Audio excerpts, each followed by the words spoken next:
Kesempatan yang berbahagia ini, saya mengajak kita semua untuk bersama-sama mendengarkan tausiah yang sangat luar biasa yang akan disampaikan oleh guru kita, Al-Ustaz Abdul Somad. Tentunya banyak sekali ilmu, hikmah, dan manfaat yang bisa kita jadikan pelajaran dalam kehidupan kita sehari-hari. Berikut ini, mari kita sama-sama dengarkan isi tausiah beliau. Selamat mendengarkan. Sebetulnya yang dicari Donald Bebek itu apa? Sampai jam 12 malam masuk ke kamar tidur Maduro, presiden Venezuela, yang lagi sedang tidur di samping istrinya dicomot oleh Donald. Sebenarnya Amerika cuman mencari satu, nyari minyak. Karena Amerika memang adidaya, betul. Amerika memang kaya, betul. Tapi Amerika nggak punya minyak, maka dia mesti ngambil Venezuela. Tapi minyak Venezuela ini juga nggak aman, maka dia perlu minyak yang aset paling besar di dunia. Di mana itu? Iran.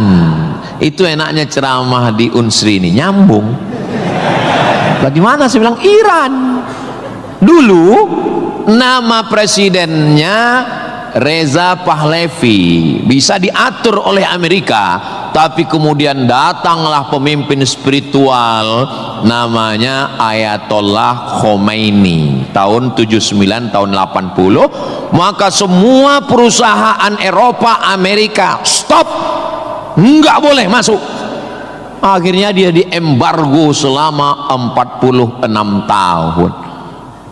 Gimana cara dia bisa hidup 46 tahun? Jual minyaknya kemana? Amerika nggak mau beli minyaknya, Eropa juga nggak mau. Kenapa Iran tetap bisa tumbuh? Dia jualnya ke Rusia dan Cina. Ada ilmu khusus yang mengkaji ini.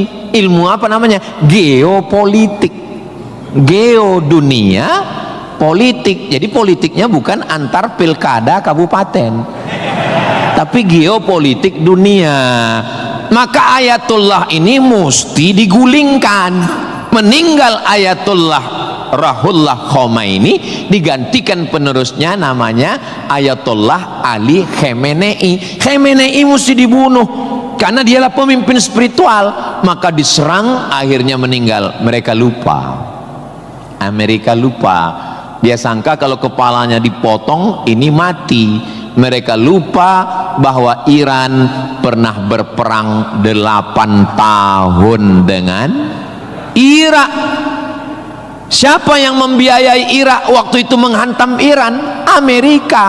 Siapa yang disuruh menghabisi? Saddam Hussein. Saddam bantai. Sebetulnya itu latihan perang. Maka ketika dihajar, menurut Donald Trump 4 hari saja untuk menyelesaikan Iran. Begitu 4 hari tidak selesai, dia ngajak genjatan senjata. Lalu apa jawab Iran? Kau yang memulai, kami yang mengakhiri. Begitu jantannya. Kalau mau ambil minyak Venezuela, tumbangkan Maduro. Kalau mau ambil minyak Irak, tumbangkan Saddam. Kalau mau ambil minyak Libya, tumbangkan Gaddafi. Maka Gaddafi tumbang, Saddam tumbang, Ayatollah tumbang, Maduro tumbang. Kalau mau ambil minyak Indonesia, nggak ada bawa-bawa Islam. Universitas Sriwijaya, tapi isinya sangat Islami. Mahasiswanya belajar di masjid, mahasiswanya dipisah laki-laki dan perempuan, yang laki-laki di depan, yang perempuan di belakang, sehingga yang mahasiswa nggak bisa melirik mahasiswi, dan mahasiswi pun hanya bisa melihat tengkuk mahasiswa. Jadi nggak akan ada istilah pacaran di dalam masjid, di luar kita nggak tahu. Mudah-mudahan Allah menjaga adik-adik semua. Bagi yang sudah daftar dan lulus belajar di Universitas Sriwijaya, ini nikmat yang terbesar. Syukuri dengan ucapan Alhamdulillahi Rabbil Alamin. Dan kita berterima kasih kepada orang yang mengajarkan kita cara bersyukur dengan berselawat untuknya. Allahumma sholli ala sayyidina Muhammad wa ala ali sayyidina Muhammad. Ini kampus luas sekali. Saya tadi dibawa dari sholat Masjid Polda pergi ke parkir helikopter, lalu saya sebenarnya mau cerita bahwa saya naik heli, itu aja sebetulnya. Iya, kadang orang cerita mutar-mutar substansinya sulit dipahami. Kenapa kita mesti naik heli? Ini kampusnya Ustadz kalau lewat tol lebih kurang 40 menit dari kota Palembang. Kenapa kampusnya mesti jauh? Ternyata di sini ada 700 hektar kampus yang begitu luas, dan di sini tidak hanya manusia, monyet pun jumpa tadi. Jadi kampus itu idealnya memang begitu. Jangan sampai fakultas pertanian nggak pernah megang tanah, beternak ikan di atas kertas. Fakultas peternakan, fakultas perikanan, tapi nggak pernah megang ikan, hanya presentasi makalah. Begitu lulus kerja jadi teller di bank, nggak nyambung. Maka di sini praktek. Tadi saya diberitahu oleh Bapak Ketua HIPMI, Ustadz Somad, ini tempat praktek pertanian. Masya Allah. Negara kita ini, kami dari atas tadi, gemah ripah loh jenawi, tongkat dan batu jadi tanaman, hijau untayan katulistiwa, tapi berasnya impor. Kenapa? Padahal tanah begitu luas. Menunggu sarjana-sarjana pertanian dari Universitas Sriwijaya. Begitu. Kenapa enggak kita tanam? Kalau kita tanam otomatis tanah kita berkah. Kalau sudah dia nanam padi, pasti dia malam berdoa sama Allah, tumbuhkan padiku, berkahkan rezekiku, turunkan hujannya. Kalau sudah ditanam, otomatis ekonomi bangkit, orang akan bekerja, otomatis padi tadi akan dibawa ke kilang padi untuk mengupas kulit padi jadi beras. Berasnya diperdagangkan, diniagakan di pasar hidup. Tapi tidak semua orang mau. Kenapa? Karena dengan import ada fee, ada uang masuk, ada kejahatan, membunuh petani, membunuh pedagang, akhirnya orang dininabobokan. Jadi solusinya apa? Solusinya semua mesti berangkat dari kampus. Kampus apa? Kampus Universitas Sriwijaya. Ustadz beberapa kali nih nyebut Universitas Sriwijaya, dia memang setiap 5 menit sekali disebut. Terus kalau orang belajar di Universitas Sriwijaya ini, Ustadz Somad dapat apa? Saya dapat amal jariah dari alumni-alumni yang membangun Indonesia menuju Indonesia Emas 2045 insya Allah. Universitas Sriwijaya bukan swasta, negeri. Orang berbondong-bondong nasional dari Sabang sampai Papua mau daftar ke sini. Yang sudah lulus, alhamdulillah. Yang belum lulus, berusaha, bertawakal, berdoa, insya Allah. Enggak lulus-lulus, innalillah. Sudah lulus, belajar, banggakan orang tua. Enggak usah dulu matanya jelalatan, lirik sana lirik sini, nembak cewek enggak diterima, cinta ditolak, kapak bertindak. Enggak usah, serius aja belajar. Saya jadi mahasiswa sama seperti adik-adik. Saya sampai di Kairo 5 September 1998. Belajar 99, 2000, 2001, 2002. 4 tahun saya di Mesir, tidak pernah pacaran sekalipun. Makanya saya ngomong sekarang ringan. Coba kalau saya dulu playboy cap gayung, susah saya ngomong.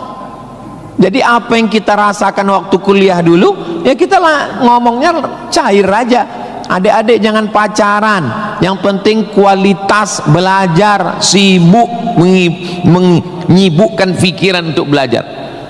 Terus Ustadz dulu nggak pacaran itu gimana ceritanya? Mahasiswa Indonesia 2.400, yang laki-laki 2.100, yang perempuan 300. Saya termasuk yang tereliminasi, kalah dalam persaingan. Tapi kalau kita kalah dari satu sisi, jangan kalah dari sisi yang lain. Saya alhamdulillah untuk masalah pacaran mungkin saya kalah. Saya bukan petualang, saya kurang suka adventure. Tapi dalam masalah belajar saya serius. Di Al-Azhar tidak pakai sistem SKS, dia pakai sistem paket.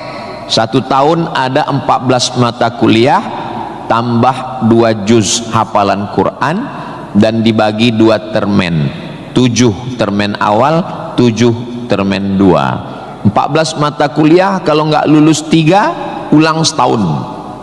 3 mata kuliah itu hanya diulang dalam setahun, habis umur. Maka saya berusaha belajar pagi, petang, siang, malam, tetap tidur dan makan.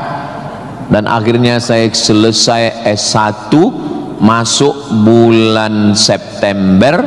Saya selesai S1 bulan Juli. Saya selesaikan S1 saya 3 tahun 10 bulan. Selesai 3 tahun 10 bulan. Belajarnya bahasa Arab, diktatnya bahasa Arab, dosennya orang Arab.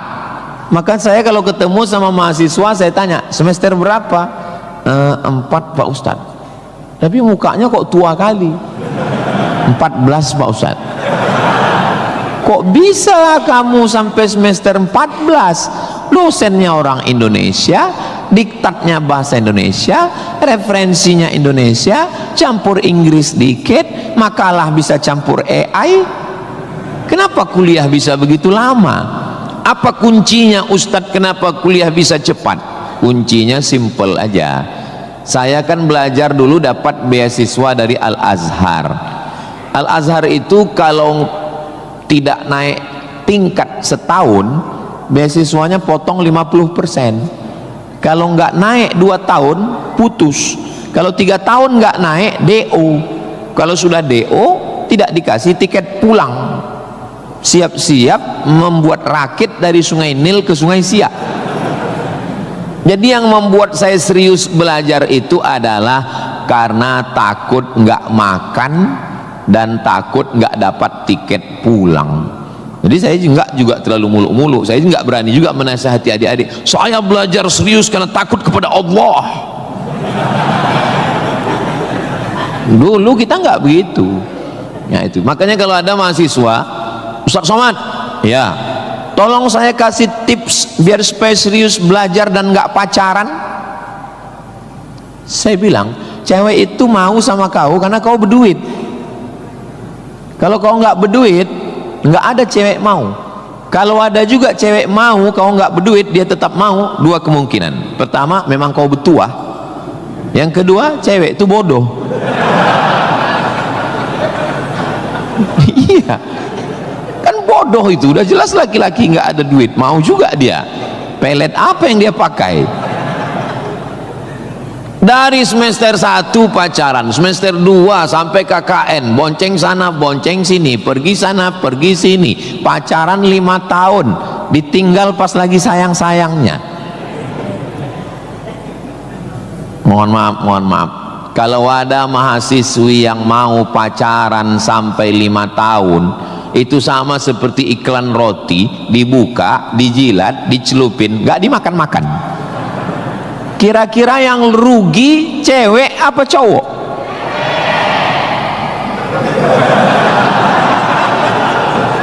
Kalau sudah tahu rugi masih mau pacaran, berarti itu IQ-nya di bawah rata-rata itu. Itu pasti nggak lulus di Unsri itu. Di Universitas Sriwijaya ini orangnya cerdas secara intelektual dan cerdas secara spiritual dan cerdas secara emosional. Cinta, benci, marah, sayang, kecewa, bahagia, itu semuanya adalah emosional. Bahwa kamu jatuh cinta, kalau ada mahasiswa jatuh cinta sama mahasiswi, bersyukurlah, berarti kau nggak homo. Tapi ketika cintamu itu mengalahkan prestasi studi, ingat, orang tuamu bersusah-susah di kampung, kepala jadi kaki, kaki jadi kepala, dia bertani sawah di kampung. Pagi waktu dia mau pergi ke sawah, masih bisa dibedakan mana bapakmu, mana sapi. Begitu pulang sore, sama bentuknya. Tiba-tiba kamu di kampus menjadi foto model, menjadi, nggak usahlah diteruskan, menyakitkan hati. Kenapa ceramah Ustaz Somad ini kok menyinggung saya terus ya? Kunci mendengar ceramah Ustaz Somad itu satu, jangan tersinggung. Ada beberapa orang tersinggung, pulang meninggal.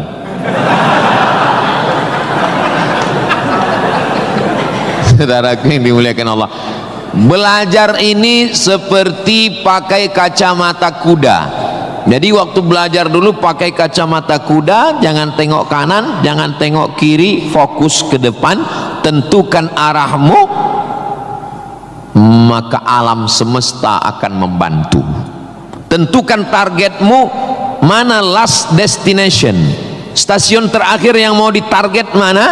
Setelah itu langkah karena kakimu, karena kau bertuhan, serahkan pada Allah. Bismillahi tawakkaltu ala Allah, la haula wala quwata illa billah. Ustadz dulu cita-citanya apa? Cita-cita saya selesai S1, habis itu saya S2, habis itu saya S3. Setelah saya doktor, saya mau jadi dosen, dan setelah nanti dapat duit, saya mau membahagiakan orang tua. Cita-cita saya nggak banyak, nggak ada cita-cita saya dulu diundang memberikan kuliah umum ke Universitas Sriwijaya, naik helikopter, nggak ada sama sekali, nggak terpikir di kepala saya, nggak ada terlintas. Cita-cita saya simple, singkat aja. Yang penting kuliah S1, S2, S3, habis itu doktor, jadi dosen, pulang ke kampung, ngajar, membahagiakan orang tua. Makanya waktu saya kuliah di Maroko, saya anak pertama, adik saya anak kedua. Kami cuman berdua, adik beradik, saudara kandung laki-laki dua-duanya. Kata adik saya mau nikah. Saya tunggu kamu pulang selesai S2 di Maroko atau gimana? Saya bilang kau nikah aja duluan, karena aku nggak jelas tanggalnya nih kapan. Pulang pun aku belum tentu nikah. Aku masih banyak cita-citaku. Aku masih selesai S2, aku mau S3, aku mau jadi dosen, aku dapat uang, bahagiakan. Kau kalau mau nikah, nikahlah duluan, jangan terhalang karena aku. Alhamdulillah adik saya menikah duluan. Anaknya sekarang sudah gadis, anak perempuan pertama, dan sekarang sudah belajar di Al-Azhar Kairo, Mesir. Jadi kita bagi-bagi, kau bahagiakan dengan ibu punya cucu, dan aku membahagiakan dengan kuliahku. Nah, jadi kalau kita mau kuliah, jangan juga kita halangi adik-adik kita yang mau nikah. Nah, jangan sampai kita mau S2, S3, S teler, S cendol, S doger, S Bandung, sampai yang di bawah-bawah ini terhalang, terkendala. Nah, tapi insya Allah adik-adik semua sesuai dengan apa spesialisasi kita. Jangan belajar di tempat yang kita nggak minat, nggak suka, akhirnya kita menderita. Kita udah nggak suka bidang ini, tapi karena terpaksa akhirnya menderita, stres, depresi, mati. Apa yang suka? Ini Pak Ustadz, anak saya ini dari kecil memang saya lihat kemana-mana bawa martil Pak Ustadz. Masuk fakultas hukum, jadi hakim konstitusi. Insya Allah. Nggak lulus Pak Ustadz, jadi tukang. Mohon maaf Pak Tukang, jangan tersinggung. Karena masjid ini selesai juga karena ada tukang. Anak saya ini kemana-mana bawa jarum suntik Pak Ustadz, fakultas kedokteran. Nggak lulus, pecandu narkoba. Nah, jadi kemana arah kita? Ustadz Somad dulu, biasanya anak itu dari kecil sudah kelihatan itu bakatnya kemana. Saya tanya sama emak saya, aku mak dulu kecil kemana arahku? Kau dulu, kata emak saya, kalau kusuruh beli gula sama beli minyak ke warung, nggak pulang-pulang. Kenapa? Cerita sama orang di warung itu. Cerita. Kalau lagi keluar main, dulu itu kalau masuk kelas, jam istirahat itu dulu namanya keluar main. Bapak dulu gitu juga? Berarti udah tua. Anak sekarang nggak tahu, sebaya kita berarti, sama-sama 28 tahun. Masalah umur ini kan bukan masalah angka, tapi masalah rasa. Saya terus terang, kalau di tempat lain saya ceramah saya merasa tua, tapi di Unsri ini rasa semester 7 ini sekarang. Nah itu, maka saya memang minta itu kepada Ustadz Kemas Ali, tolong kalau saya datang ke Sumatera Selatan, 5 unsur mesti tercapai. Saya ada ceramah di kantor, alhamdulillah tadi sudah di kantor polisi. Tolong bawa saya ceramah di tanah lapang, tablik akbar supaya semua masyarakat dapat. Yang ketiga, ceramah di masjid supaya ada pengajian yang betul-betul ngaji, biasanya subuh. Yang keempat adalah ceramah di spesialisasi, kadang ceramah di IDI, Ikatan Dokter Indonesia, ceramah di PERADI, Persatuan Advokat Indonesia, kemudian satu lagi di kampus. Kenapa saya minta kampus? Karena kampus ini masa depan. Kalau panti jompo itu masa lalu. Ustaz jangan sebut jompo, kami di sini ada juga yang tua. Saya tidak ada melihat orang tua di sini. Ini hanyalah anak-anak muda yang terjebak di tubuh yang tua. Nah, jadi sebetulnya masalah tua dan muda itu adalah masalah semangat dan perasaan. Kalau semangatnya muda, perasaannya muda, maka disebut dia dengan sumpah pemuda. Padahal yang bersumpah itu orang tua. Tapi karena dia semangat, memang luar biasa Masjid Nabawi Unsri ini. TV-nya 4 di kiri, 4 di kanan. Luar biasa katanya. Kadang kita ceramah di beberapa masjid itu kecil aja TV-nya. Ini sampai 4. Ini menunjukkan anggaran untuk kampus ini memang hebat. Itu luar biasa. Jadi kalau ada orang mengatakan bahwa Sumatera Selatan itu bawahnya itu banyak emas, memang datanglah ke Unsri, memang terbukti atapnya pun emas. Nggak salah itu Pak Ketua HIPMI, memang banyak emas yang perlu digali di Sumatera Selatan ini, dan Unsri sudah mewujudkannya di atas. Siapa yang bisa melakukan bukan eksploitasi, tapi menggali potensi yang ada di alam ini, itu adalah mahasiswa.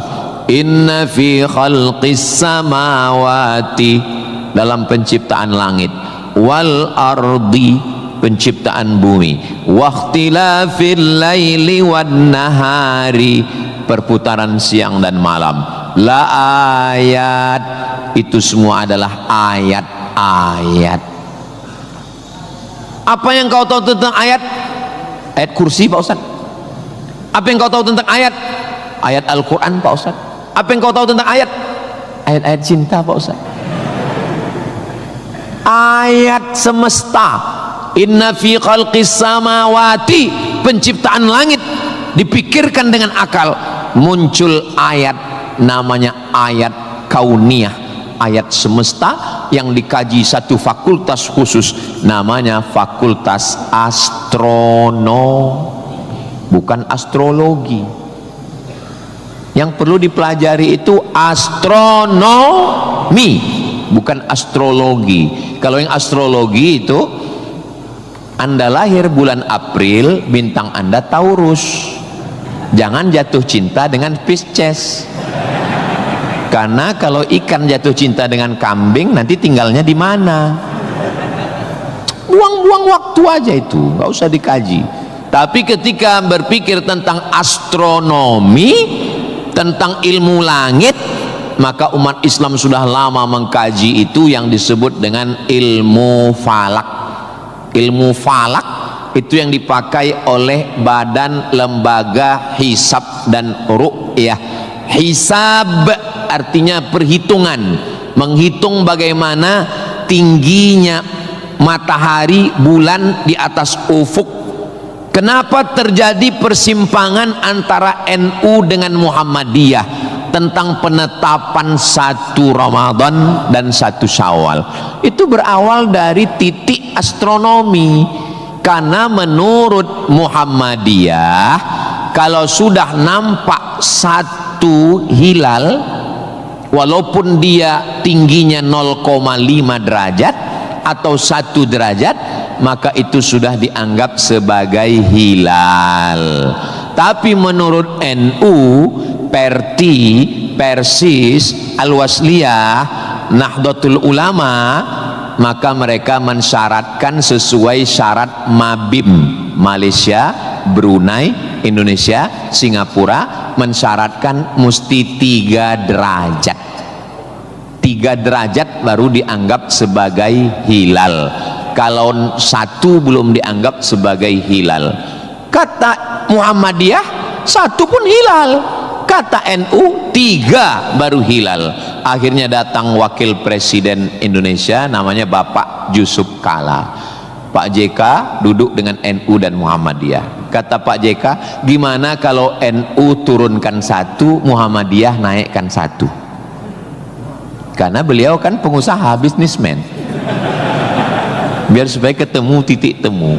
Ya nggak ketemu, karena ini metodologinya berbeda.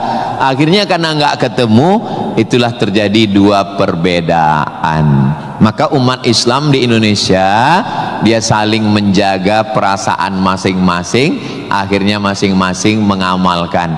Yang 1 dengan 1 derajatnya, dengan 0,2-nya, yang 1. Dan nanti akan terulang lagi pada tanggal 20. Pada tanggal 19 hari Kamis 19 Maret itu nanti satu Indonesia akan mengeluarkan teropong untuk melihat astronomi, apakah nampak anak bulan atau tidak.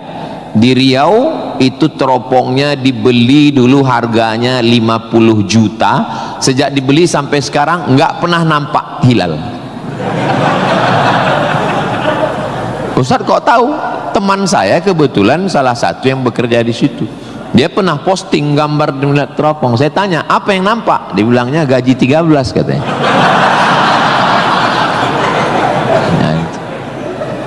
Nah, itu hanya bisa diselesaikan oleh astronomi. Ilmunya, orangnya astronom. Inna fi khalqis samawati wal ardi, bumi, satu fakultas muncul namanya fakultas geologi.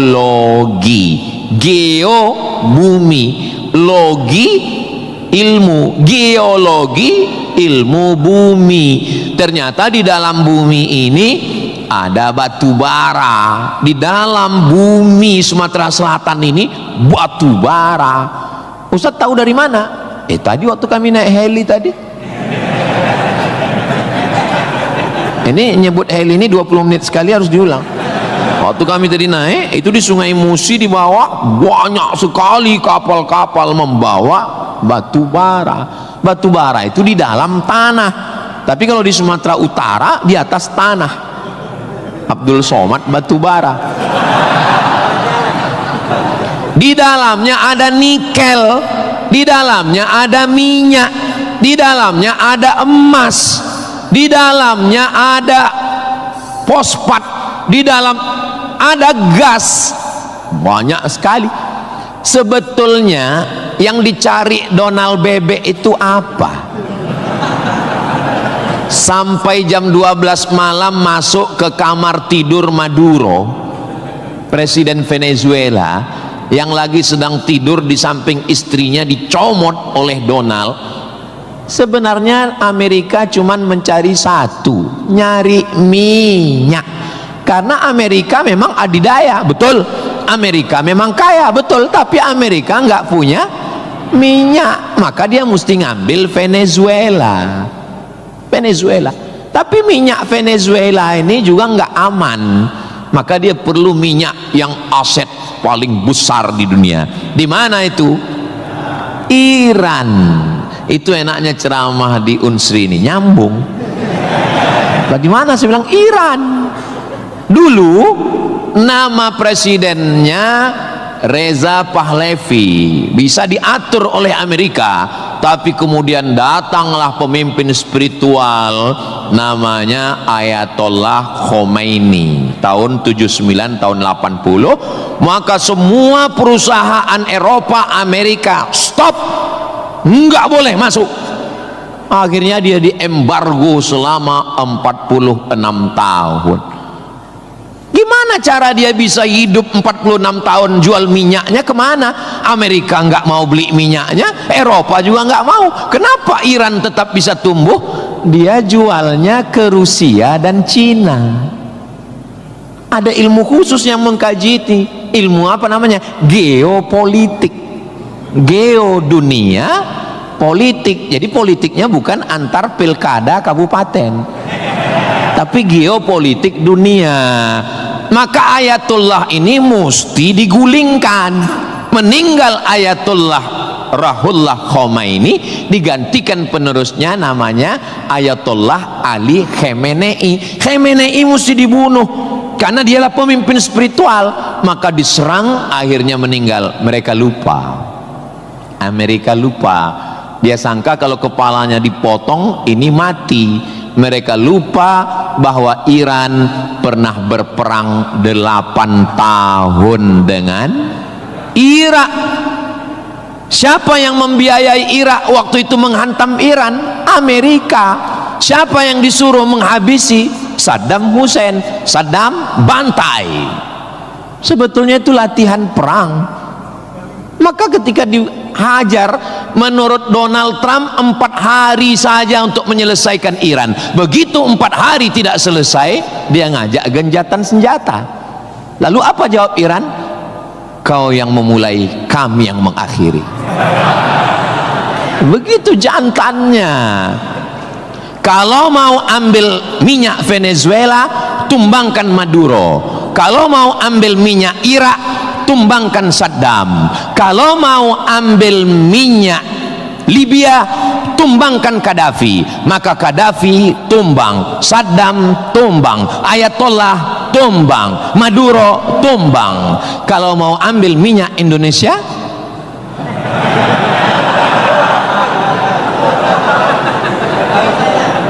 saudaraku yang dimuliakan Allah Subhanahu wa ta'ala, itulah hebatnya. Jadi adik-adik saya ajak 2 SKS kuliah geopolitik. Kenapa untuk mengambil minyak Venezuela mesti ditumbangkan Maduro? Kenapa untuk mengambil minyak Baghdad Saddam mesti ditumbangkan? Kenapa untuk mengambil minyak Libya Gaddafi mesti ditumbangkan? Kenapa Indonesia nggak ada yang ganggu? Karena di Indonesia nggak tumbang pun minyaknya udah dapat. Saudara yang dimuliakan Allah Subhanahu wa ta'ala, sebetulnya dulu nggak tahu adik-adik belajar sejarah gimana, tapi kalau saya dulu belajar sejarah, Belanda datang ke Indonesia ingin mencari rempah-rempah, kayu manis, buah pala, merica, ketumbar. Kita pun waktu itu bingung, nanya sama guru SD, ya, Belanda kesini naik kapal kayu jauh-jauh dari Amsterdam, 3 bulan naik kapal cuman mau cari rempah. Iya katanya. Sekarang baru kita tahu mereka bukan nyari rempah, nyari minyak, Ini udah di kapling-kaplingnya. Papua emas, Sulawesi nikel. Ada satu pulau namanya Pulau Emas, Swarna Dwipa. Swarna Dwipa artinya pulau emas, nama lain dari Sumatera.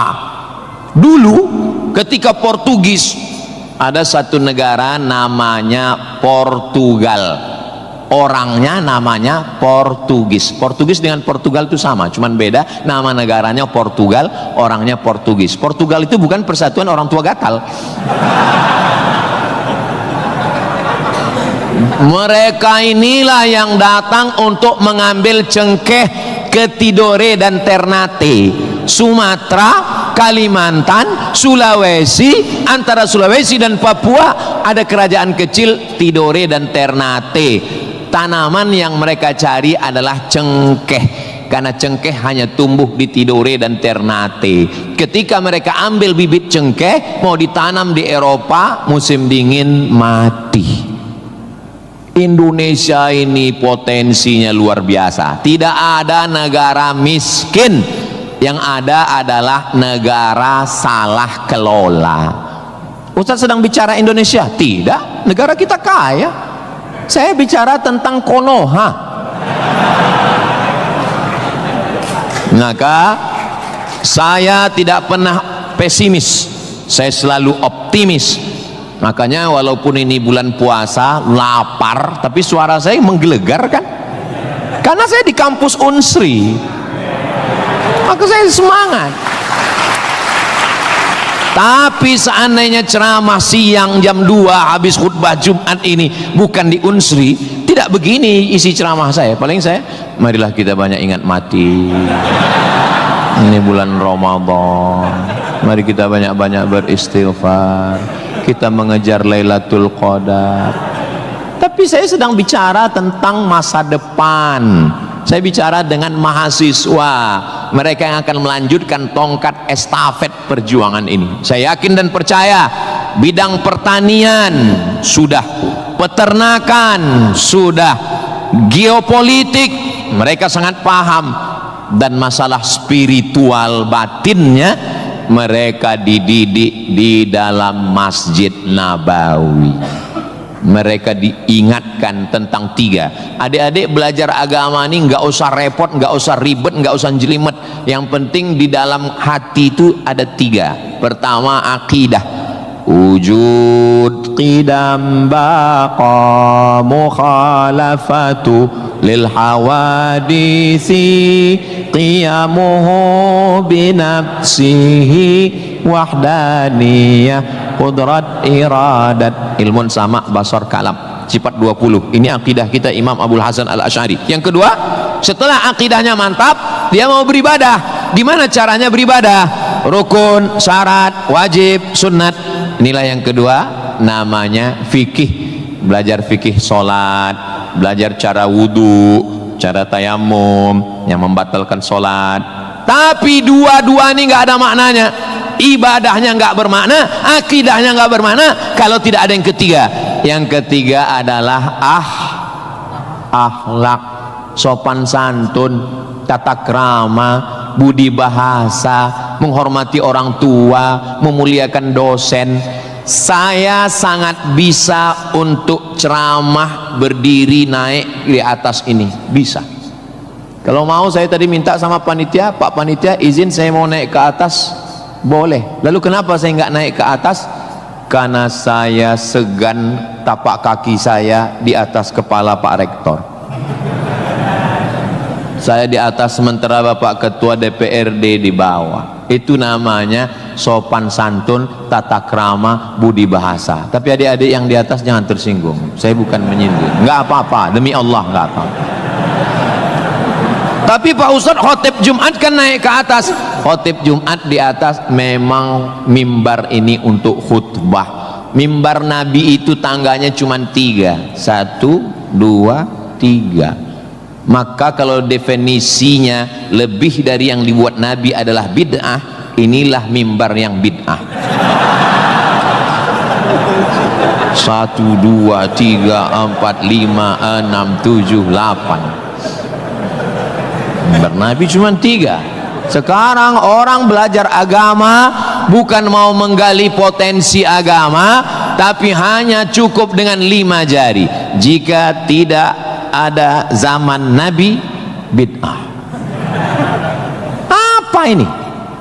Orang mondok 7 tahun, belajar lagi di Al-Azhar, belajar lagi di Darul Mustafa Yaman, belajar lagi di Al-Ahqaf, terbang Syekh Syafiq dari Qudratullah, terbang ke Yaman belajar agama, bahasa Arab, nahu, sorob, balaghah, mantik, bayat, ma'ani.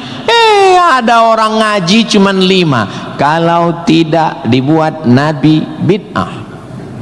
Hari pertama ngaji online, hari kedua mulai membid'ahkan orang lain. Ini pemiskinan ilmu. Masya Allah, sangat luar biasa tausiah yang sudah disampaikan oleh guru kita Al-Ustaz Abdul Somad. Sahabat beriman yang dimuliakan Allah, tetaplah di channel ini karena kajian ini belum selesai dan masih banyak lagi hal-hal menarik yang akan disampaikan oleh beliau. Mari kita lanjutkan kembali. Selamat mendengarkan. Dan orang-orang beginilah yang mau diadu domba. Jangan mau diadu domba, karena kita bukan domba. Maka siapa yang mau diadu domba, nanti disembelih waktu Idul. Saudaraku yang dimuliakan Allah Subhanahu wa taala. Jadi belajar agama itu penting. Kalau di universitas agama Islam memang dia ada pelajaran yang begitu banyak. Tapi di universitas umum mereka belajar 2 SKS, 16 tatap muka, potong mid semester, potong pertemuan pertama, potong libur banjir, asap dan mati lampu. Hanya tinggal 5 pertemuan. Apa yang bisa diambil dari situ? Tapi saya optimis di Palembang, di Sumatera Selatan, orang tidak hanya ngaji di kampus, tapi juga ngaji di masjid. Bulan Ramadan ini pengajian penuh. Kultum subuh, kultum duha, kultum zuhur, kultum asar, kultum menjelang berbuka, kultum habis isya menjelang tarawih, tambah malam 10 terakhir kultum iktikaf. Maka ada namanya madrasah Ramadan. Kira-kira selesai Ramadan ini apa yang bertambah? Alhamdulillah Ustaz Somad, selesai berRamadan ini ada 5 yang bertambah. Apa dia? Berat badan, kolesterol, gula darah, diabetes, asam lambung. Mudah-mudahan selesai Ramadan ini kita sehat walafiat semuanya insyaallah. Ustaz Somad ceramahnya jangan lewat dari jam 2.30. Kenapa? Karena kalau lewat Ustadz ditinggalkan helikopter. Begitu arahan tadi. Saya sebetulnya mau berlama-lama dengan adik-adik sekalian, karena saya nyaman ceramah di Unsri ini. Tapi apalah daya, memang sedap makan ikan gulama, dimakan sambil nonton Harry Potter. Saya tidak bisa berlama-lama karena takut ditinggalkan helikopter. Itulah yang dapat saya sampaikan pada kesempatan yang baik dan mulia ini. Adapun tepuk tangan yang kurang semangat saya maklum karena lapar semuanya. Kepada Bapak Rektor dan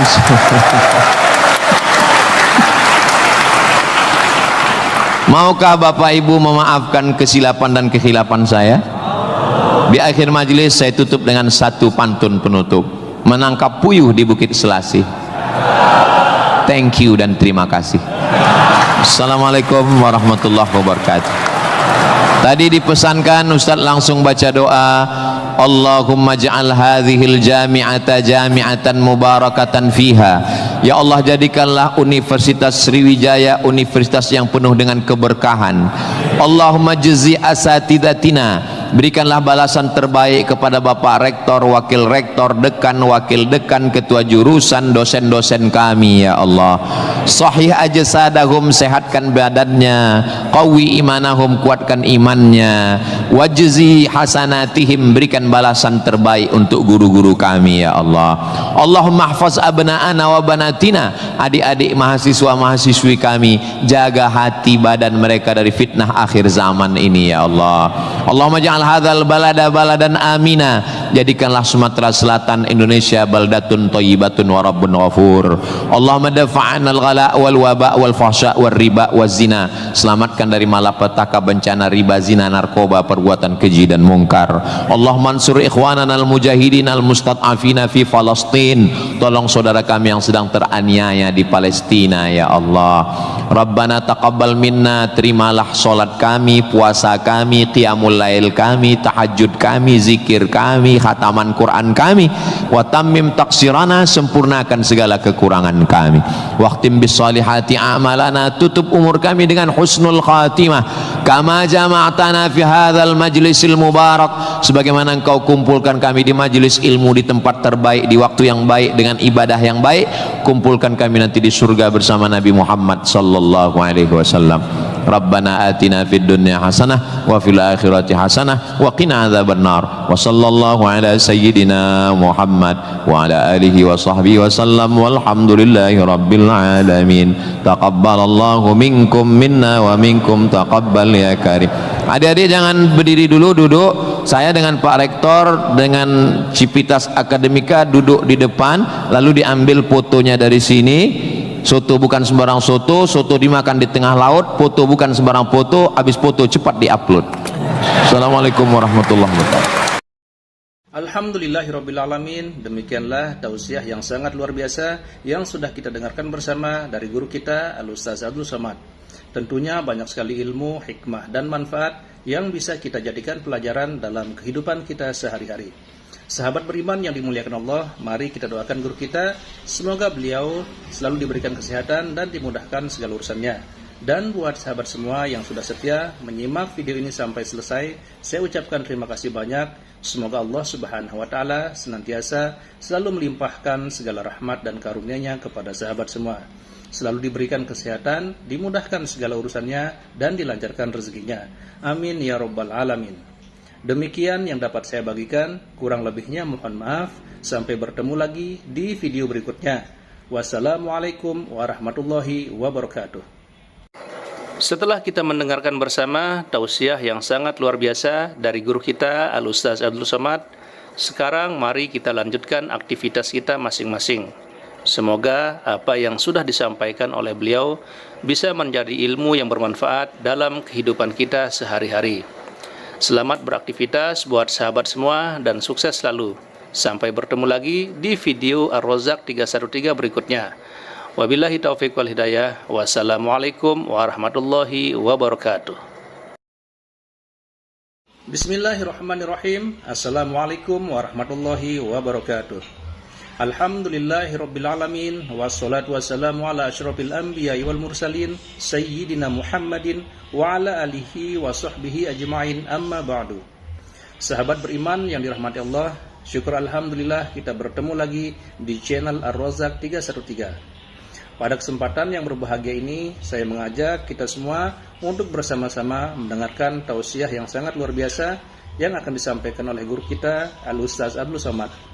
Tentunya banyak sekali ilmu, hikmah dan manfaat yang bisa kita jadikan pelajaran dalam kehidupan kita sehari-hari.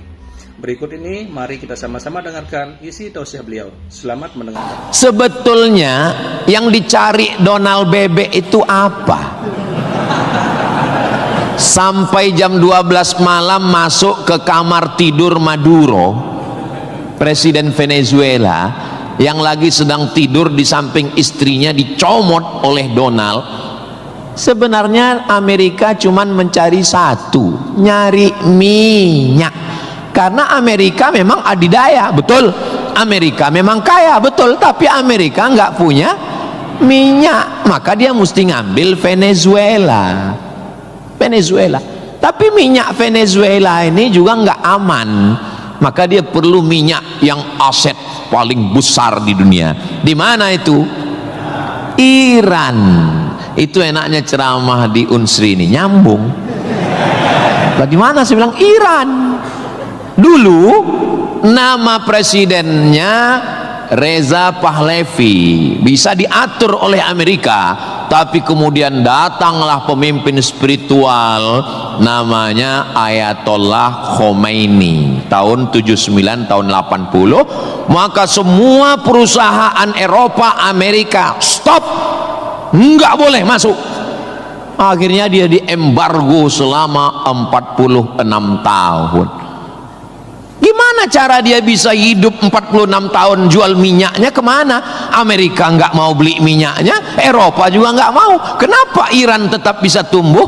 Dia jualnya ke Rusia dan Cina. Ada ilmu khusus yang mengkaji ini. Ilmu apa namanya? Geopolitik. Geo dunia, politik. Jadi politiknya bukan antar pilkada kabupaten, tapi geopolitik dunia. Maka Ayatullah ini mesti digulingkan. Meninggal Ayatullah Ruhollah Khomeini, digantikan penerusnya namanya Ayatollah Ali Khamenei. Khamenei mesti dibunuh karena dialah pemimpin spiritual. Maka diserang, akhirnya meninggal. Mereka lupa, Amerika lupa. Dia sangka kalau kepalanya dipotong ini mati. Mereka lupa bahwa Iran pernah berperang 8 tahun dengan Irak. Siapa yang membiayai Irak waktu itu menghantam Iran? Amerika. Siapa yang disuruh menghabisi? Saddam Hussein. Saddam bantai. Sebetulnya itu latihan perang. Maka ketika dihajar, menurut Donald Trump 4 hari saja untuk menyelesaikan Iran. Begitu 4 hari tidak selesai, dia ngajak genjatan senjata. Lalu apa jawab Iran? Kau yang memulai, kami yang mengakhiri. Begitu jantannya. Kalau mau ambil minyak Venezuela, tumbangkan Maduro. Kalau mau ambil minyak Irak, tumbangkan Saddam. Kalau mau ambil minyak Libya, tumbangkan Gaddafi. Maka Gaddafi tumbang, Saddam tumbang, Ayatollah tumbang, Maduro tumbang. Kalau mau ambil minyak Indonesia, nggak ada bawa-bawa Islam. Universitas Sriwijaya, tapi isinya sangat Islami. Mahasiswanya belajar di masjid, mahasiswanya dipisah laki-laki dan perempuan, yang laki-laki di depan, yang perempuan di belakang, sehingga yang mahasiswa nggak bisa melirik mahasiswi, dan mahasiswi pun hanya bisa melihat tengkuk mahasiswa. Jadi nggak akan ada istilah pacaran di dalam masjid, di luar kita nggak tahu. Mudah-mudahan Allah menjaga adik-adik semua. Bagi yang sudah daftar dan lulus belajar di Universitas Sriwijaya, ini nikmat yang terbesar. Syukuri dengan ucapan Alhamdulillahi Rabbil Alamin. Dan kita berterima kasih kepada orang yang mengajarkan kita cara bersyukur dengan berselawat untuknya. Allahumma sholli ala Sayyidina Muhammad wa ala ali Sayyidina Muhammad. Ini kampus luas sekali. Saya tadi dibawa dari sholat Masjid Polda pergi ke parkir helikopter, lalu saya sebenarnya mau cerita bahwa saya naik heli, itu aja sebetulnya. Iya, kadang orang cerita mutar-mutar, substansinya sulit dipahami. Kenapa kita mesti naik heli? Ini kampusnya Ustadz kalau lewat tol lebih kurang 40 menit dari kota Palembang. Kenapa kampusnya mesti jauh? Ternyata di sini ada 700 hektar kampus yang begitu luas, dan di sini tidak hanya manusia, monyet pun jumpa tadi. Jadi kampus itu idealnya memang begitu. Jangan sampai fakultas pertanian nggak pernah megang tanah, beternak ikan di atas kertas.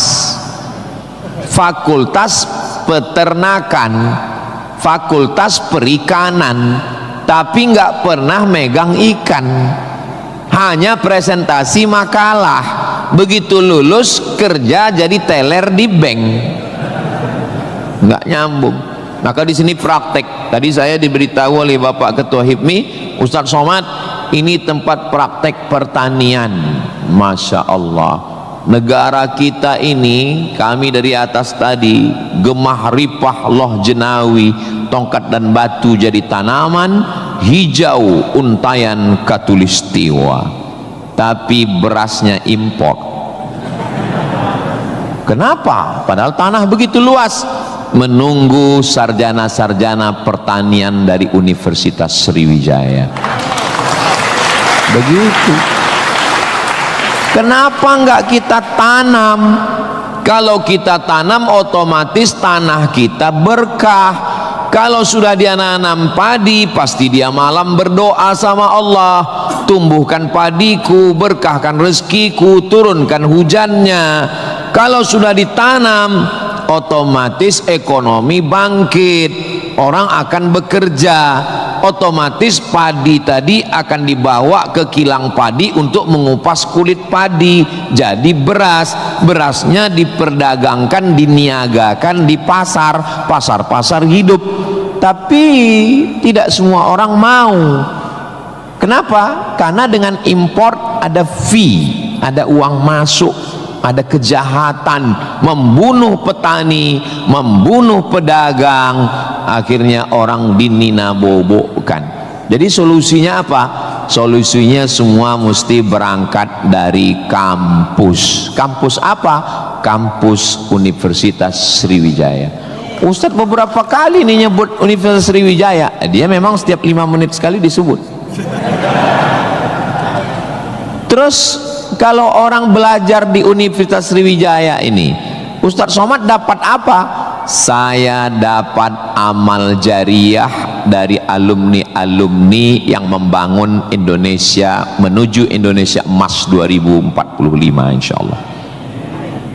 Universitas Sriwijaya bukan swasta, negeri. Orang berbondong-bondong nasional dari Sabang sampai Papua mau daftar ke sini.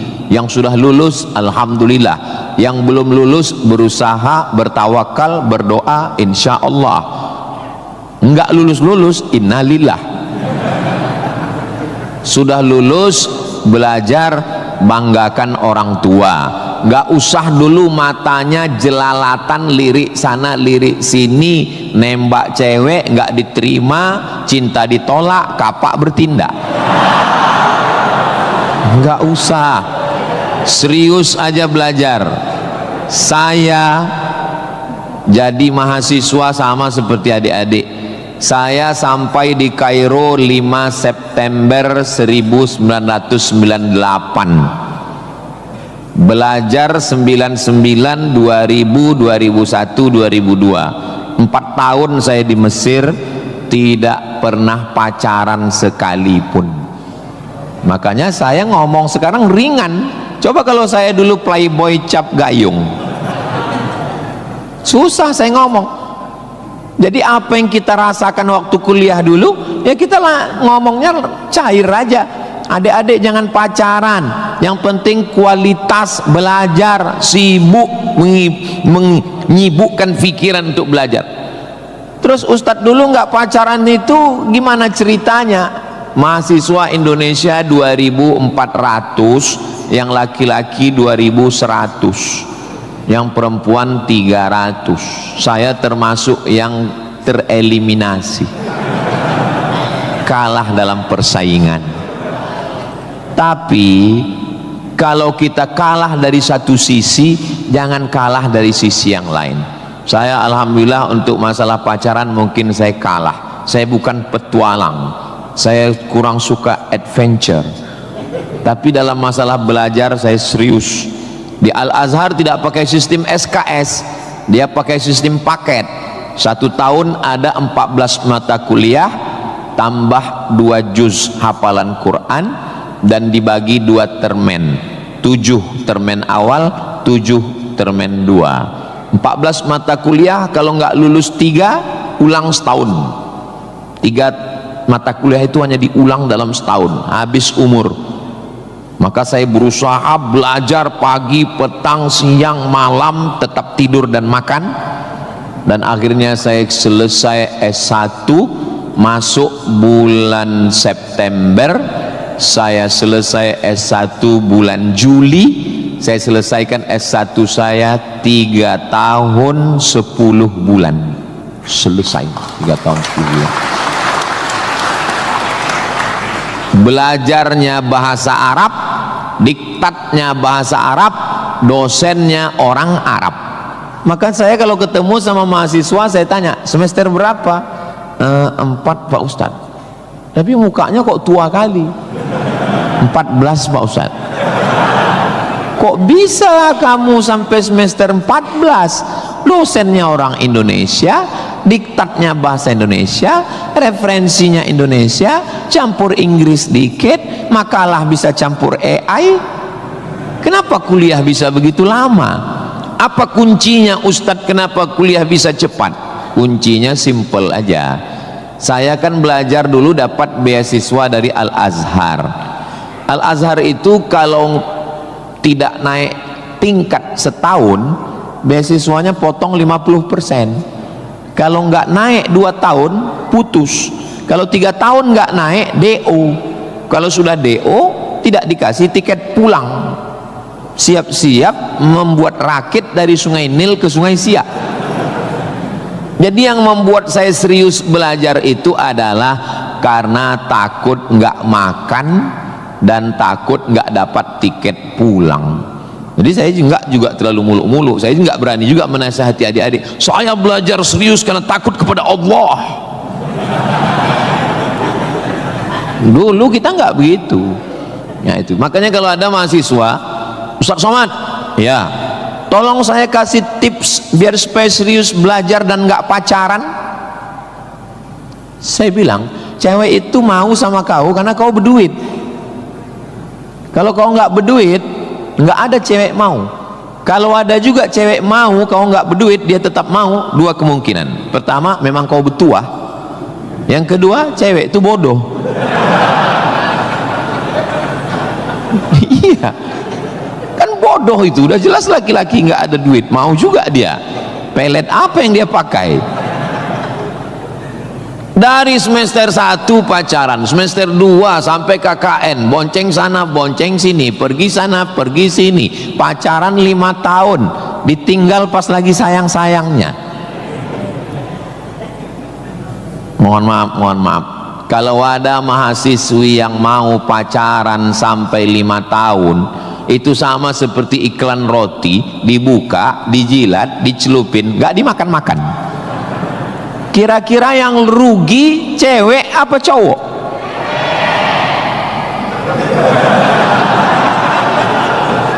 Kalau sudah tahu rugi masih mau pacaran, berarti itu IQ-nya di bawah rata-rata itu. Itu pasti nggak lulus di Unsri itu. Di Universitas Sriwijaya ini orangnya cerdas secara intelektual dan cerdas secara spiritual dan cerdas secara emosional. Cinta, benci, marah, sayang, kecewa, bahagia, itu semuanya adalah emosional. Bahwa kamu jatuh cinta, kalau ada mahasiswa jatuh cinta sama mahasiswi, bersyukurlah, berarti kau nggak homo. Tapi ketika cintamu itu mengalahkan prestasi studi, ingat, orang tuamu bersusah-susah di kampung, kepala jadi kaki, kaki jadi kepala, dia bertani sawah di kampung. Pagi waktu dia mau pergi ke sawah, masih bisa dibedakan mana bapakmu, mana sapi. Begitu pulang sore, sama bentuknya. Tiba-tiba kamu di kampus menjadi foto model, menjadi, nggak usahlah diteruskan, menyakitkan hati. Kenapa ceramah Ustaz Somad ini kok menyinggung saya terus ya? Kunci mendengar ceramah Ustaz Somad itu satu, jangan tersinggung. Ada beberapa orang tersinggung, pulang meninggal.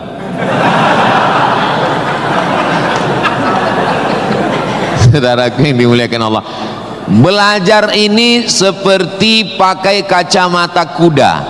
Jadi waktu belajar dulu pakai kacamata kuda, jangan tengok kanan, jangan tengok kiri, fokus ke depan, tentukan arahmu, maka alam semesta akan membantu. Tentukan targetmu, mana last destination, stasiun terakhir yang mau ditarget mana.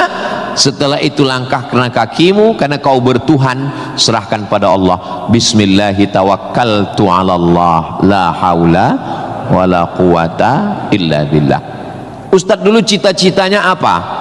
Cita-cita saya selesai S1, habis itu saya S2, habis itu saya S3. Setelah saya doktor, saya mau jadi dosen, dan setelah nanti dapat duit, saya mau membahagiakan orang tua. Cita-cita saya nggak banyak. Nggak ada cita-cita saya dulu diundang memberikan kuliah umum ke Universitas Sriwijaya, naik helikopter, nggak ada sama sekali. Nggak terpikir di kepala saya, nggak ada terlintas. Cita-cita saya simple, singkat aja. Yang penting kuliah S1, S2, S3, habis itu doktor, jadi dosen, pulang ke kampung, ngajar, membahagiakan orang tua. Makanya waktu saya kuliah di Maroko, saya anak pertama, adik saya anak kedua. Kami cuman berdua, adik beradik, saudara kandung laki-laki dua-duanya. Kata adik saya mau nikah. Saya tunggu kamu pulang selesai S2 di Maroko atau gimana? Saya bilang kau nikah aja duluan, karena aku nggak jelas tanggalnya nih kapan. Pulang pun aku belum tentu nikah. Aku masih banyak cita-citaku. Aku masih selesai S2, aku mau S3, aku mau jadi dosen, aku dapat uang, bahagiakan. Kau kalau mau nikah, nikahlah duluan, jangan terhalang karena aku. Alhamdulillah adik saya menikah duluan, anaknya sekarang sudah gadis, anak perempuan pertama, dan sekarang sudah belajar di Al-Azhar Kairo, Mesir. Jadi kita bagi-bagi, kau bahagiakan dengan ibu punya cucu, dan aku membahagiakan dengan kuliahku. Nah, jadi kalau kita mau kuliah, jangan juga kita halangi adik-adik kita yang mau nikah. Nah, jangan sampai kita mau S2, S3, S teler, S cendol, S doger, S Bandung, sampai yang di bawah-bawah ini terhalang, terkendala. Nah, tapi insya Allah adik-adik semua sesuai dengan apa spesialisasi kita. Jangan belajar di tempat yang kita nggak minat, nggak suka, akhirnya kita menderita. Kita udah nggak suka bidang ini, tapi karena terpaksa akhirnya menderita, stres, depresi, mati. Apa yang suka? Ini Pak Ustadz, anak saya ini dari kecil memang saya lihat kemana-mana bawa martil Pak Ustadz. Masuk fakultas hukum, jadi hakim konstitusi.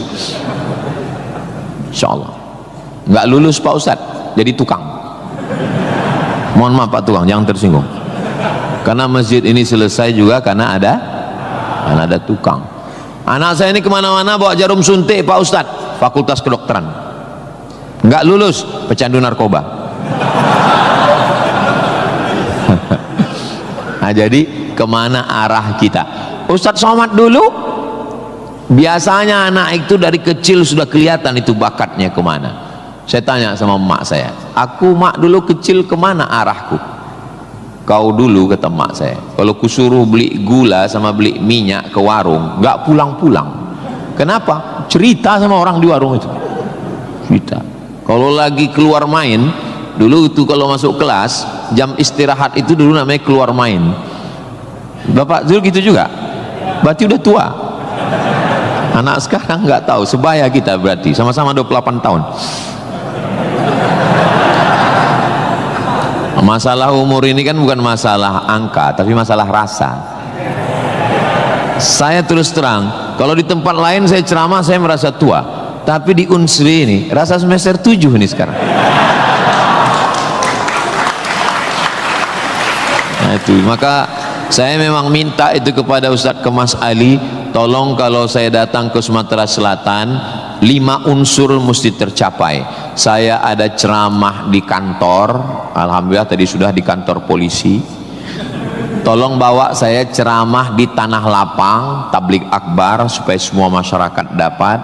Yang ketiga, ceramah di masjid supaya ada pengajian yang betul-betul ngaji, biasanya subuh. Yang keempat adalah ceramah di spesialisasi, kadang ceramah di IDI, Ikatan Dokter Indonesia, ceramah di PERADI, Persatuan Advokat Indonesia. Kemudian satu lagi di kampus. Kenapa saya minta kampus? Karena kampus ini masa depan. Kalau panti jompo itu masa lalu. Ustaz jangan disebut jompo. Kami di sini ada juga yang tua. Saya tidak ada melihat orang tua di sini. Ini hanyalah anak-anak muda yang terjebak di tubuh yang tua. Jadi sebetulnya masalah tua dan muda itu adalah masalah semangat dan perasaan. Kalau semangatnya muda, perasaannya muda, maka disebut dia dengan sumpah pemuda. Padahal yang bersumpah itu orang tua. Tapi karena dia semangat, memang luar biasa Masjid Nabawi Unsri ini. TV-nya 4 di kiri, 4 di kanan. Luar biasa katanya. Kadang kita ceramah di beberapa masjid itu kecil aja TV-nya. Ini sampai 4. Ini menunjukkan anggaran untuk kampus ini memang hebat. Itu luar biasa. Jadi kalau ada orang mengatakan bahwa Sumatera Selatan itu bawahnya itu banyak emas, memang datanglah ke Unsri. Memang terbukti atapnya pun emas. Nggak salah itu Pak Ketua HIPMI. Memang banyak emas yang perlu digali di Sumatera Selatan ini, dan Unsri sudah mewujudkannya di atas. Siapa yang bisa melakukan bukan eksploitasi, tapi menggali potensi yang ada di alam ini? Itu adalah mahasiswa. Inna fi khalqis samawati, dalam penciptaan langit, wal ardi, penciptaan bumi, waqtilafil laili wan nahari, perputaran siang dan malam, la ayat, itu semua adalah ayat-ayat. Apa yang kau tahu tentang ayat? Ayat kursi Pak Ustaz. Apa yang kau tahu tentang ayat? Ayat Al-Quran Pak Ustaz. Apa yang kau tahu tentang ayat? Ayat-ayat cinta Pak Ustaz.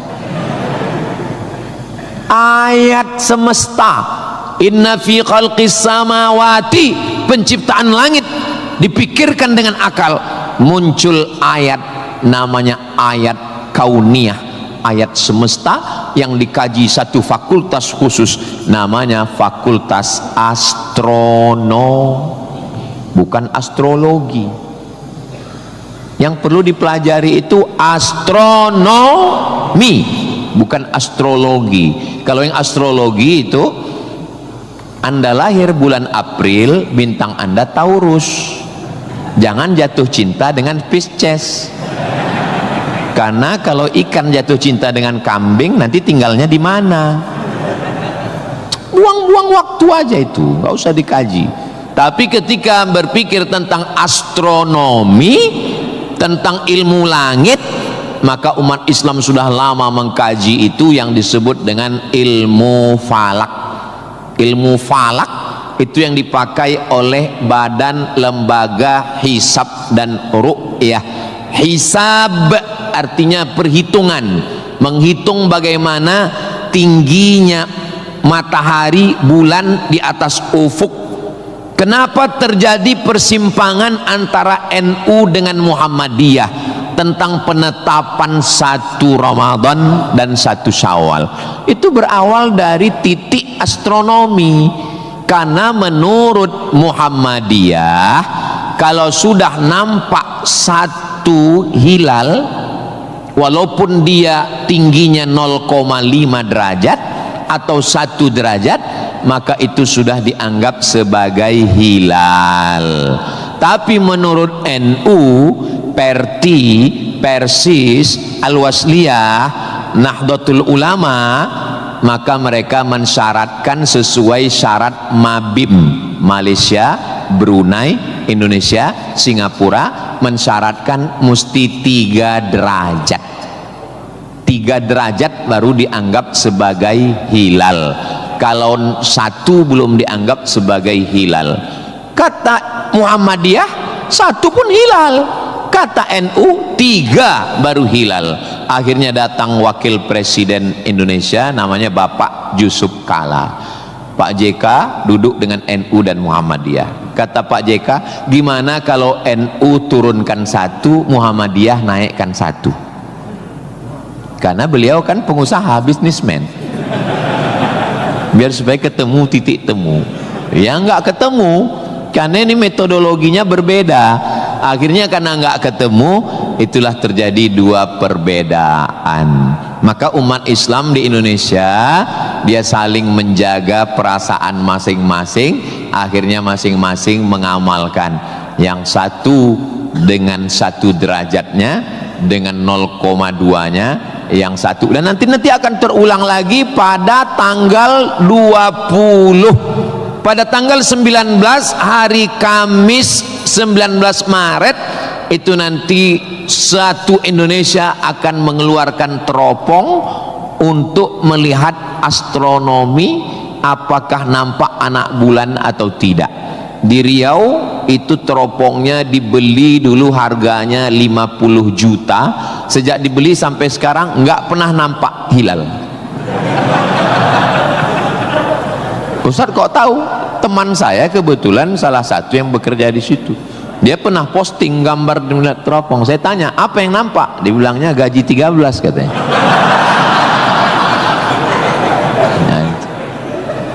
Nah, itu hanya bisa diselesaikan oleh astronomi. Ilmunya, orangnya astronom.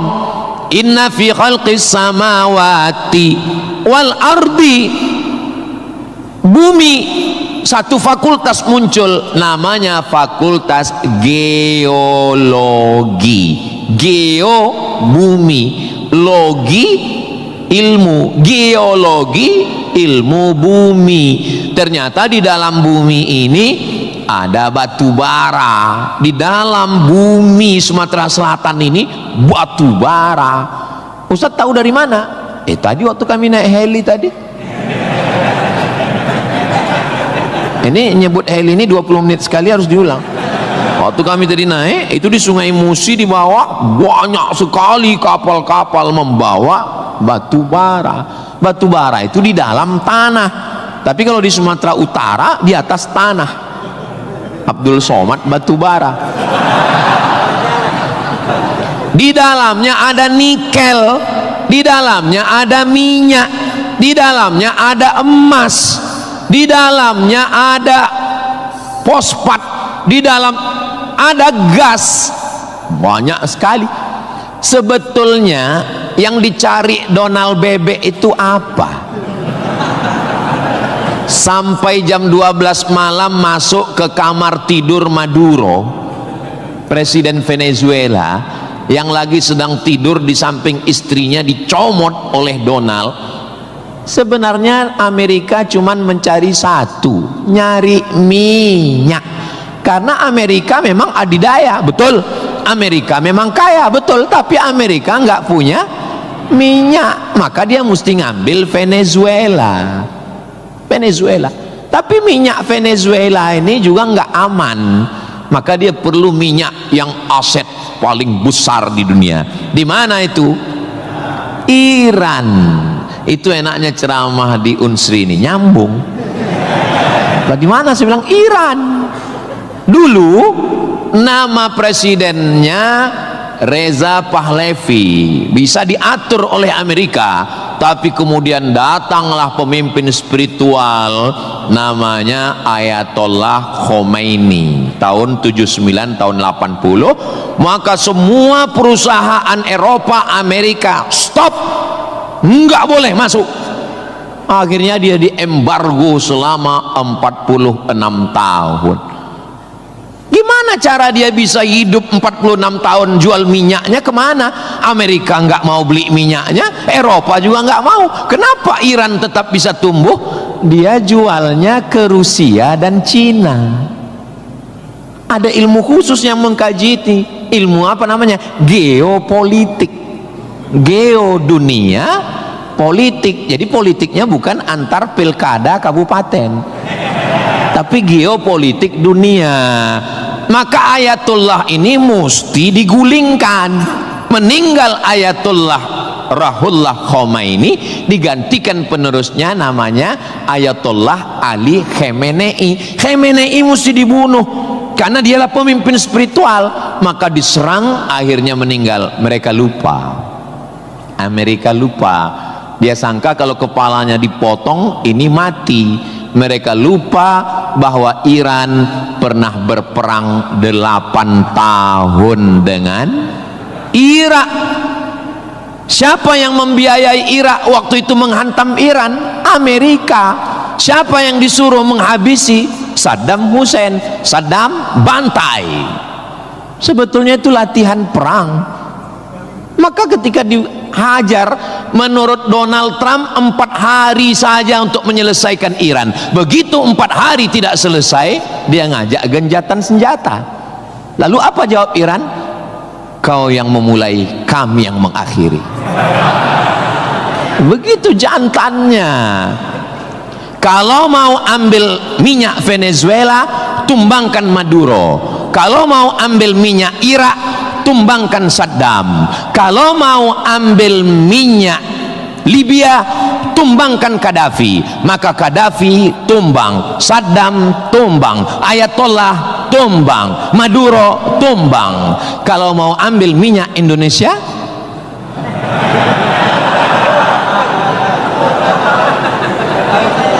saudaraku yang dimuliakan Allah Subhanahu wa taala, itulah hebatnya. Jadi adik-adik saya ajak 2 SKS kuliah geopolitik. Kenapa untuk mengambil minyak Venezuela mesti ditumbangkan Maduro? Kenapa untuk mengambil minyak Baghdad Saddam mesti ditumbangkan? Kenapa untuk mengambil minyak Libya Gaddafi mesti ditumbangkan? Kenapa Indonesia nggak ada yang ganggu? Karena di Indonesia nggak tumbang pun minyaknya udah dapat. Saudara yang dimuliakan Allah Subhanahu wa taala. Sebetulnya dulu nggak tahu adik-adik belajar sejarah gimana. Tapi kalau saya dulu belajar sejarah, Belanda datang ke Indonesia ingin mencari rempah-rempah. Kayu manis, buah pala, merica, ketumbar. Kita pun waktu itu bingung. Nanya sama guru SD, ya, Belanda kesini naik kapal kayu jauh-jauh dari Amsterdam, 3 bulan naik kapal cuman mau cari rempah. Iya katanya. Sekarang baru kita tahu mereka bukan nyari rempah, nyari minyak. Ini udah di kapling-kaplingnya. Papua emas, Sulawesi nikel. Ada satu pulau namanya Pulau Emas, Swarna Dwipa. Swarna Dwipa artinya pulau emas, nama lain dari Sumatera. Dulu ketika Portugis, ada satu negara namanya Portugal, orangnya namanya Portugis. Portugis dengan Portugal itu sama, cuman beda nama negaranya Portugal, orangnya Portugis. Portugal itu bukan persatuan orang tua gatal. Mereka inilah yang datang untuk mengambil cengkeh ke Tidore dan Ternate, Sumatera, Kalimantan, Sulawesi. Antara Sulawesi dan Papua ada kerajaan kecil Tidore dan Ternate. Tanaman yang mereka cari adalah cengkeh, karena cengkeh hanya tumbuh di Tidore dan Ternate. Ketika mereka ambil bibit cengkeh mau ditanam di Eropa, musim dingin mati. Indonesia ini potensinya luar biasa. Tidak ada negara miskin, yang ada adalah negara salah kelola. Ustaz sedang bicara Indonesia? Tidak, negara kita kaya. Saya bicara tentang Konoha. Maka saya tidak pernah pesimis, saya selalu optimis. Makanya walaupun ini bulan puasa, lapar, tapi suara saya menggelegar kan? Karena saya di kampus Unsri, maka saya semangat. Tapi seandainya ceramah siang jam 2 habis khutbah Jumat ini bukan di Unsri, tidak begini isi ceramah saya. Paling saya, marilah kita banyak ingat mati, ini bulan Ramadan, mari kita banyak-banyak beristighfar, kita mengejar Lailatul Qadar. Tapi saya sedang bicara tentang masa depan. Saya bicara dengan mahasiswa, mereka yang akan melanjutkan tongkat estafet perjuangan ini. Saya yakin dan percaya bidang pertanian sudah, peternakan sudah, geopolitik mereka sangat paham, dan masalah spiritual batinnya mereka dididik di dalam Masjid Nabawi. Mereka diingatkan tentang 3. Adik-adik belajar agama ini nggak usah repot, nggak usah ribet, nggak usah jelimet. Yang penting di dalam hati itu ada 3. Pertama, akidah.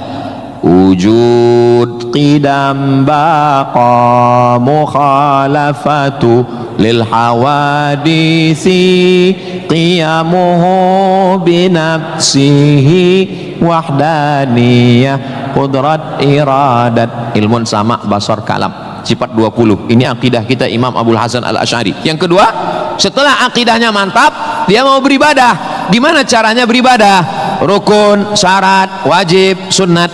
Inilah yang kedua, namanya fikih. Belajar fikih solat, belajar cara wudu, cara tayamum yang membatalkan solat. Tapi dua-dua ini nggak ada maknanya. Ibadahnya nggak bermakna, akidahnya nggak bermakna kalau tidak ada yang ketiga. Yang ketiga adalah akhlak, sopan santun, tata krama, budi bahasa, menghormati orang tua, memuliakan dosen. Saya sangat bisa untuk ceramah berdiri naik di atas ini, bisa. Kalau mau saya tadi minta sama panitia, Pak Panitia izin saya mau naik ke atas, boleh. Lalu kenapa saya nggak naik ke atas? Karena saya segan tapak kaki saya di atas kepala Pak Rektor. Saya di atas sementara Bapak Ketua DPRD di bawah. Itu namanya sopan santun, tata krama, budi bahasa. Tapi adik-adik yang di atas jangan tersinggung. Saya bukan menyindir. Nggak apa-apa, demi Allah nggak apa-apa. Tapi Pak Ustadz khotib Jumat kan naik ke atas. Khotib Jumat di atas memang mimbar ini untuk khutbah. Mimbar Nabi itu tangganya cuma 3. 1, 2, 3. Maka kalau definisinya lebih dari yang dibuat Nabi adalah bid'ah, inilah mimbar yang bid'ah. 1, 2, 3, 4, 5, 6, 7, 8. Mimbar Nabi cuma 3. Sekarang orang belajar agama bukan mau menggali potensi agama, tapi hanya cukup dengan 5 jari. Jika tidak ada zaman Nabi, bid'ah. Apa ini? Orang mondok 7 tahun, belajar lagi di Al-Azhar, belajar lagi di Darul Mustafa Yaman, belajar lagi di Al-Ahqaf, terbang Syekh Syafiq dari Qudratullah, terbang ke Yaman belajar agama, bahasa Arab, nahu, sorob, balaghah, mantik, bayat, ma'ani. Ada orang ngaji cuman 5. Kalau tidak dibuat Nabi, bid'ah. Hari pertama ngaji online, hari kedua mulai membid'ahkan orang lain. Ini pemiskinan ilmu. Masya Allah, sangat luar biasa tausiah yang sudah disampaikan oleh guru kita Al-Ustaz Abdul Somad. Sahabat beriman yang dimuliakan Allah, tetaplah di channel ini karena kajian ini belum selesai dan masih banyak lagi hal-hal menarik yang akan disampaikan oleh beliau. Mari kita lanjutkan kembali. Selamat mendengarkan. Dan orang-orang beginilah yang mau diadu domba. Jangan mau diadu domba, karena kita bukan domba. Maka siapa yang mau diadu domba nanti disembelih waktu Idul. Saudaraku yang dimuliakan Allah Subhanahu wa taala. Jadi belajar agama itu penting. Kalau di universitas agama Islam memang dia ada pelajaran yang begitu banyak. Tapi di universitas umum mereka belajar 2 SKS, 16 tatap muka, potong mid semester, potong pertemuan pertama, potong libur banjir, asap dan mati lampu. Hanya tinggal 5 pertemuan. Apa yang bisa diambil dari situ? Tapi saya optimis, di Palembang, di Sumatera Selatan, orang tidak hanya ngaji di kampus, tapi juga ngaji di masjid. Bulan Ramadan ini pengajian penuh, kultum subuh, kultum duha, kultum zuhur, kultum asar, kultum menjelang berbuka, kultum habis isya menjelang tarawih, tambah malam 10 terakhir kultum iktikaf. Maka ada namanya madrasah Ramadan. Kira-kira selesai Ramadan ini apa yang bertambah? Alhamdulillah Ustaz Somad, selesai berRamadan ini ada 5 yang bertambah. Apa dia? Berat badan, kolesterol, gula darah, diabetes, asam lambung. Mudah-mudahan selesai Ramadan ini kita sehat walafiat semuanya insyaallah. Ustaz Somad ceramahnya jangan lewat dari jam 2.30. Kenapa? Karena kalau lewat Ustadz ditinggalkan helikopter. Begitu arahan tadi. Saya sebetulnya mau berlama-lama dengan adik-adik sekalian, karena saya nyaman ceramah di Unsri ini. Tapi apalah daya, memang sedap makan ikan gulama, dimakan sambil nonton Harry Potter. Saya tidak bisa berlama-lama karena takut ditinggalkan helikopter. Itulah yang dapat saya sampaikan pada kesempatan yang baik dan mulia ini. Adapun tepuk tangan yang kurang semangat saya maklum karena lapar semuanya. Kepada Bapak Rektor dan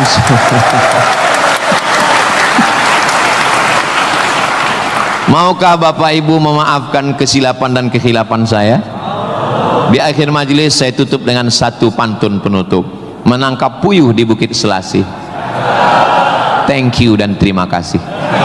Assalamualaikum warahmatullahi wabarakatuh. Tadi dipesankan Ustaz langsung baca doa, Allahumma ja'al hadhil jami'ata jami'atan mubarakatan fiha. Ya Allah, jadikanlah Universitas Sriwijaya universitas yang penuh dengan keberkahan. Allahumma jazi asatidatina, berikanlah balasan terbaik kepada Bapak Rektor, Wakil Rektor, Dekan, Wakil Dekan, Ketua Jurusan, dosen-dosen kami ya Allah. Sahih ajsadahum, sehatkan badannya, qawi imanahum, kuatkan imannya, wajzi hasanatihim, berikan balasan terbaik untuk guru-guru kami ya Allah. Allahumma hafaz abna'ana wa banatina, adik-adik mahasiswa mahasiswi kami, jaga hati badan mereka dari fitnah akhir zaman ini ya Allah. Allahumma ja'al hadzal balada baladan amina, jadikanlah Sumatera Selatan Indonesia baldatun thayyibatun wa rabbun ghafur. Allahumma dafa'an al-ghala wal waba wal fahsya wal riba wal zina, selamatkan dari malapetaka bencana riba, zina, narkoba, perbuatan keji dan mungkar. Allahumma ansur ikhwanana al-mujahidin al-mustad'afina fi Palestin, tolong saudara kami yang sedang teraniaya di Palestina ya Allah. Rabbana taqabbal minna, terimalah salat kami, puasa kami, qiyamul lail kami, tahajud kami, zikir kami, khataman Quran kami, wa tammim taksirana, sempurnakan segala kekurangan kami, waqtim bis salihati a'malana, tutup umur kami dengan husnul khatimah, kama jama'tana fi hadzal majlis